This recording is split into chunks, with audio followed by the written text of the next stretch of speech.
etc., etc. Là, il y a, donc, c'est ça. Les dommages qu'on nous a montrés sont quand même assez limités. Il y a beaucoup de personnes qui ont remarqué que les dommages étaient limités, finalement. On va voir ça en détail. Je ne vais pas y aller, comme par exemple Scott Ritter, qui est un Trump hater, qui déteste Trump et puis qui fait des vidéos depuis des années critiquant la politique américaine, dit essentiellement que les installations étaient vides, que c'était symbolique, etc. Même chose avec David Sorensen ici, que j'aime pas particulièrement non plus, mais qui a été republié par Sylvia Miami, traduit, qui dit que les frappes sont symboliques et que justement c'est pour calmer le jeu. Tu vois? Ici, Middle East Observer, ça c'est, encore une fois, c'est quelqu'un un gros compte, là, presque un demi-million d'abonnés anti-Trump. D'après ce que j'ai vu jusqu'à présent, cela ressemble à des frappes symboliques qui n'ont pas détruit les installations, car on ne peut pas détruire Fordo avec 5 ou 6 bombardiers B-2. Tout le monde le sait qu'on ne peut pas détruire Fordo, les sites nucléaires enterrés avec, je l'ai expliqué la dernière fois dans le web journal le dimanche dernier, ils sont enterrés, on ne peut pas les détruire, même avec les grosses bombes Bunker Buster, les GBU-57, etc., qui passent seulement à travers 60 mètres de roche. Il y a 1 kilomètre à traverser là, à partir du sommet jusqu'en bas, là.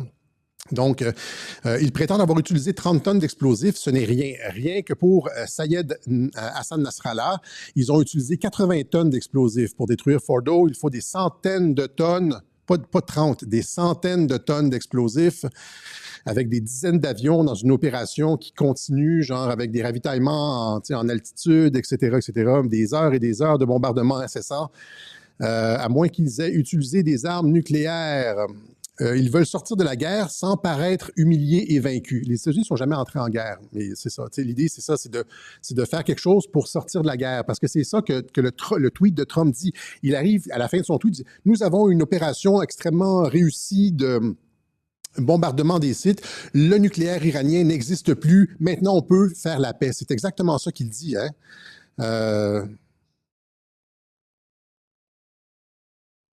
Non, c'est pas ça. Hein? Il dit, voyez ici, nous avons mené à bien notre attaque couronnée de succès contre les 3 sites nucléaires iraniens, dont Fordow, etc. Une charge complète de bombes a été larguée. Aucune autre armée du monde n'aurait pu accomplir cette mission. Nous avons détruit le nucléaire iranien, etc. L'heure de la paix est arrivée. L'heure de la paix est arrivée. Et là, donc, Trump met un terme à la guerre avec un tweet. Oui, essaie de mettre un terme à la guerre avec un tweet, mais évidemment, Netanyahou peut vouloir continuer les opérations, mais il n'a plus son casus belli. Et là, pensez notamment à ça. Ici, donc, GBU 57 peut passer à travers, le GBU 57AB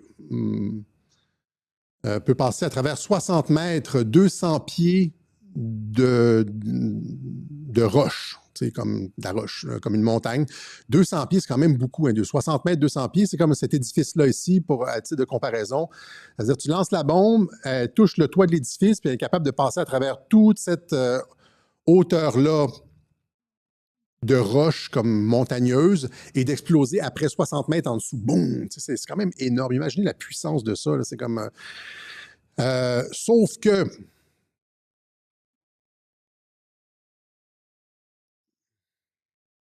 Où est-ce que j'ai mis? Des fois, je cherche mes affaires. C'est ici. Voilà, donc, menace, on nous dit, c'est ça, la menace a disparu.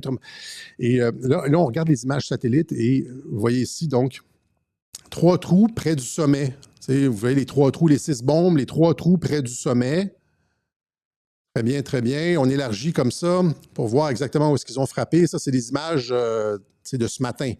Vous voyez dans le cercle rouge, c'est un agrandissement de l'image que je viens de vous montrer. Vous voyez les 3 petits trous d'un côté, les 3 petits trous de l'autre côté. Et on voit que c'est l'attaque se situe près du sommet.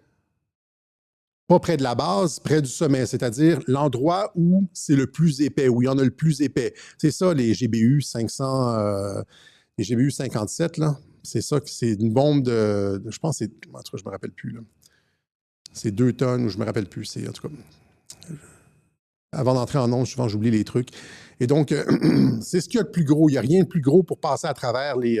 Et là, je vous ai fait un petit graphique, encore une fois, c'est toujours intéressant de voir J'en avais vu la dernière fois que le nucléaire iranien ne pouvait être détruit avec des frappes aériennes. Ça, c'est des économistes. L'Iran met son programme nucléaire hors de portée des bombes américaines. Tout le monde le sait. C'est pour ça que je dis, et que plusieurs personnes disent, que c'est une frappe symbolique pour s'en laver les mains et se retirer de la guerre, mettre un terme à la guerre, passer à la négociation et retirer à Netanyahou son casus belli. Donc, Fordo, vous voyez ici, ça, c'est un petit graphique. Alors, vous avez en bleu, vous avez le dénivelé, vous avez la montagne. Le haut du sommet est à 963 mètres au-dessus du niveau de la mer. Le site nucléaire est à 100 mètres en dessous du niveau du sol. Donc, il y a à peu près 1 kilomètre entre le sommet et l'installation elle-même, avec des corridors. C'est comme les pyramides, tu sais, il y a comme... il y a comme tu sais, les pyramides, c'est comme ça, puis il y a comme des tunnels qui mènent, je ne sais pas qu'est-ce qu'il y a en bas, là, mais il y a comme des chambres en bas des pyramides. Et c'est comme les bombes américaines ont frappé comme sur le haut des pyramides, le haut de la pyramide, vous voyez? Donc, vous voyez ici en rouge les impacts de GBU. Donc, vous avez, ils frappent près du sommet. Et là, ils font un trou de 60 mètres, peut-être 100 mètres en accumulant les deux ensemble. Si vous regardez bien, il reste encore 600 mètres de roche. 600 mètres de roche entre l'endroit où ils ont frappé et l'installation nucléaire, la base elle-même. Il reste 600 mètres de roche avant d'arriver au béton armé. C'est du béton armé en dessous de 800 mètres, avec les 600 mètres. Ça n'a rien fait. Ça n'a peut-être même pas... Le verre d'eau, là, il n'a peut-être même pas bougé. Là,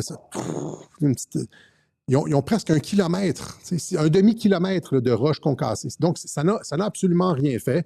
Mais Trump proclame le fait que nous avons éradiqué les sites nucléaires, nous avons anéanti les sites nucléaires iraniens avec nos frappes aériennes. C'est le temps de faire la paix parce que ce que Trump veut, c'est un deal, parce que le gars, c'est art of the deal, il veut faire des deals, il veut faire des ententes, il veut négocier, alors que Netanyahou, lui, veut un changement de régime.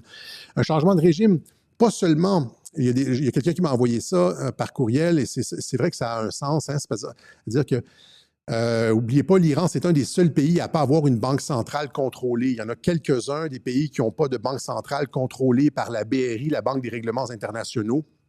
Et l'Iran en est un. Donc, il y a cette politique de changement de régime. Et généralement, qu'est-ce qu'on voit lorsqu'il y a un régime qui tombe? C'est que, par exemple, comme la Libye, je pense que c'est ça qui s'est passé en Libye. Dès que Kadhafi est tombé, le nouveau gouvernement est arrivé là et a sollicité un prêt auprès du FMI. Et puis là, on commence à, l'État est, puis là, tu commences le système de la dette et du contrôle, etc. L'Iran n'est pas dans ce système-là. Il y a quelques pays dans le monde qui ne sont pas dans ce système-là. Il y a la Corée du Nord, il y a l'Iran, puis je ne me rappelle plus, peut-être 1 ou 2 autres pays, Cuba, ou quelque chose comme ça.